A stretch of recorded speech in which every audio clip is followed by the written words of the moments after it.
നമുക്ക് അല്ലെങ്കിൽ ഏറ്റില്ലെങ്കിൽ നമുക്ക് അസുഖം ഉണ്ടാകുമെന്ന്, വളരെ സീരിയസ് ആയിട്ടുള്ള അസുഖം ഉണ്ടാകും. അതാണ് അതിൻ്റെ റിയാലിറ്റി എന്ന് പറയുന്നത്.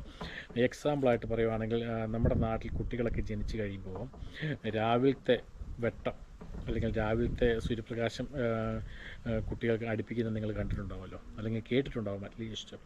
അതുപോലെ കമ്പയർ ചെയ്യുന്നൊരു അസുഖമാണ്, വളരെ ഇമ്പോർട്ടൻ്റ് അസുഖമാണ്. അതായത് വൈറ്റമിൻ ഡിയുടെ ഡെഫിഷ്യൻസി എന്ന് പറയും. വൈറ്റമിൻ ഡി ഡെഫിഷ്യൻസി എന്ന് പറഞ്ഞാൽ ബേസിക്കായിട്ട് നമുക്ക് കിട്ടേണ്ടത് ഈ സൂര്യപ്രകാശത്തിൽ നിന്നാണ്. സൂര്യപ്രകാശം എന്ന് ഞാൻ പറയുമ്പോൾ അതായത് ഭയങ്കര നട്ടുച്ചയ്ക്കുള്ള സൂര്യപ്രകാശമല്ല, പകരം രാവിലെ തൊട്ട് ഒരു ഏകദേശം ഒരു 11 മണി വരെയുള്ള സൂര്യപ്രകാശവും അതല്ലെങ്കിൽ പിന്നെ ഈവനിങ്ങിലുള്ള സൂര്യപ്രകാശവും, അതാണ് അതിൻ്റെ മെയിൻ കാര്യം. ഈ സമയങ്ങളിൽ വൈറ്റമിൻ ഡി നമ്മുടെ ശരീരത്തിൽ ആഗീകരണം പെടണമെങ്കിൽ നമ്മുടെ ത്വക്കിലൂടെയൊക്കെയാണ് അത് ആഗീകരണം ചെയ്യപ്പെടുന്നത്. വൈറ്റമിൻ സി, അപ്പോൾ അതിന് സൂര്യപ്രകാശം കൊണ്ടേ പറ്റുള്ളൂ.